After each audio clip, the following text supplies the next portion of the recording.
जय सकट चौथ माता की जय। मैं आपको सुनाने जा रही हूँ सकट चौथ माता की कहानी।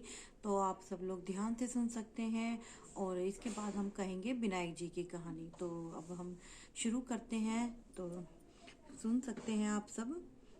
एक साहूकार और एक साहूकारनी थे। वह धर्म पुण्य को नहीं मानते थे, इसके कारण उनके बच्चा नहीं हुआ। एक दिन पड़ोसन सकट चौथ की कहानी सुन रही थी। तब साहूकारनी उसके पास जाकर बोली, तुम क्या कर रही हो? तब वह बोली कि आज चौथ का व्रत है, इसलिए कहानी सुन रही हूँ। तो साहूकारनी बोली कि चौथ का व्रत करने से क्या होता है? तब वह बोली कि अन्न धन सुहाग हो, बेटा हो। तब साहूकार की बहू बोली कि यदि मेरे गर्भ रह जाए तो सवा सेर तिलकुट करूंगी और चौथ का व्रत भी करूंगी। उसके गर्भ से रह गया तो वह बोली कि मेरे लड़का हो जाए तो मैं 2.5 सेर का तिलकुट करूंगी। इस उसके लड़का भी हो गया तो वह बोली कि हे चौथ माता, मेरे बेटे का विवाह हो जाएगा तो 5.25 सेर का तिलकुट करूंगी। जब बेटे का विवाह तय हो गया तो वह विवाह करने चले गए। तब चौथ विनायक ने सोचा कि जब से इसके गर्भ रहा है तब से रोज तिलकुट बोलती है और अब तो बेटे का विवाह भी हो रहा है, तब भी तिल का एक दाना भी नहीं दिया। अगर हम इसको परपन नहीं दिखाएंगे तो अपने को कलयुग में कोई भी नहीं मानेगा। हम इसके बेटे को फेरों में से ले लेंगे। जब उसने 3 फेरे लिए तो चौथ माता गरजती हुई आई और उसको उठाकर पीपल पर बिठा दिया। हाहाकार मच गया और सब उसको ढूंढने लगे, परंतु कहीं भी नहीं मिला। लड़कियां गणगौर पूजने गांव से बाहर ढूंढने लगे, परंतु कहीं भी नहीं मिला। लड़कियां गणगौर पूजने गांव से बाहर धूप लेने जाती हैं। तब वह कहता है, आ मेरी अर्ध बिहाई। यह बात सुनकर वह लड़की सूखकर काटा हो गई। तब लड़की की माँ बोली, मैं तुझे अच्छा खिलाती हूँ, अच्छा पहनाती हूँ, फिर भी तू क्यों सूखती जा रही है? तो वह बोली कि जब मैं दूब लेने जाती हूँ तो एक पीपल में से एक आदमी बोलता है कि आप मेरी अर्ध ब्याही, और उसने मेहंदी लगा रखी है, सेहरा बांध रखा है। तो उसकी माँ उठी और देखा कि वह तो उसका जमाई है। तब वह अपने जमाई से बोली कि यहाँ क्यों बैठा है? मेरी बेटी तो अर्ध विहाई कर दी और अब क्या लेगा? वह बोला कि मेरी माँ ने चौथ माता का तिलकुट बोला था, उसने नहीं किया और चौथ माता नाराज हो गई और मेरे को यहाँ बिठा दिया। वह वहाँ गई और साहूकारनी से बोली कि तुमने सकट चौथ का कुछ बोला है क्या? तब साहूकारनी बोली, तिलकुट बोला था। फिर साहूकारनी बोली कि अगर मेरा बेटा आ जाए तो 2.5 मन का तिलकुट करूंगी। गणेश चौथ राजी हो गई और उसके बेटे को फेरों में लाकर बिठा दिया।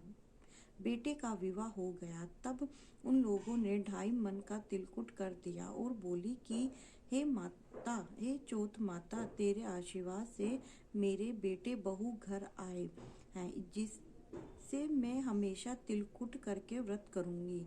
सारे नगर में ढिंडोरा पिटवा दिया कि सब कोई तिलकुट करके चौथ का व्रत करना। हे चौथ माता, जैसा उसके बहू बेटे को मिलवाया वैसे सबको मिलवाना।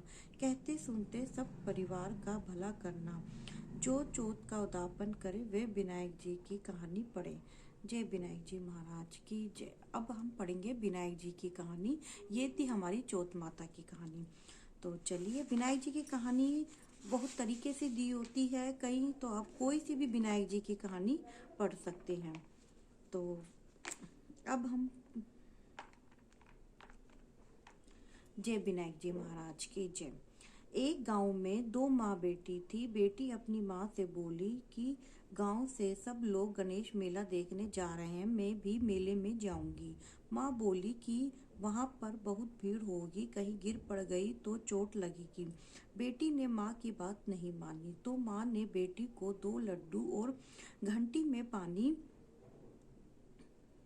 देकर कहा कि एक लड्डू तो गणेश जी को खिलाकर पानी पिला देना, दूसरा लड्डू तुम खाकर बचा हुआ पानी पी लेना। बेटी मेले में चली गई। मेला समाप्त होने पर सभी गांववासी वापिस आ गए, परंतु उसकी बेटी नहीं आई।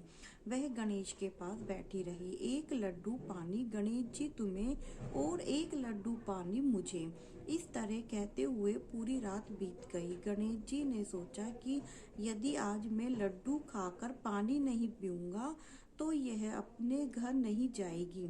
इसलिए गणेश जी लड़के का रूप बनाकर आए, बेटी से लड्डू लेकर खाया व पानी पिया और कहा कुछ मांगो। बेटी मन में बोली कि क्या मांगू? अन्न मांगू, धन मांगू, महल मांगू, सुहाग मांगू, खेत मांगू, बैल मांगू, बस इतना ही मांग लेती हूँ।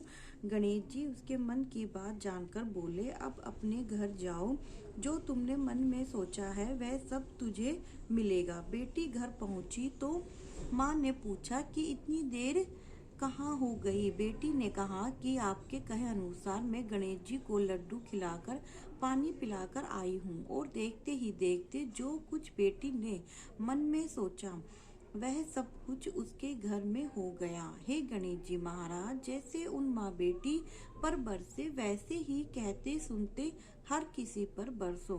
गणेश जी महाराज की जय। जय गणेश महाराज की जय।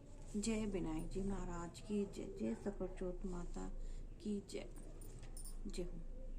तो फ्रेंड्स, सभी ने आपने सुना होगा, और मेरी वीडियो पसंद आए तो लाइक कीजिए, सब्सक्राइब कीजिए और शेयर कीजिए, और वीडियो को एंड तक देखिए, क्योंकि कोई भी कथा जो है अधूरी नहीं सुननी चाहिए। कोशिश कीजिएगा कि कथा जब सुनो कोई सी भी हो तो उसको पूरा सुनिएगा। तो फ्रेंड्स, मिलती हूँ मैं नेक्स्ट वीडियो में। बाय।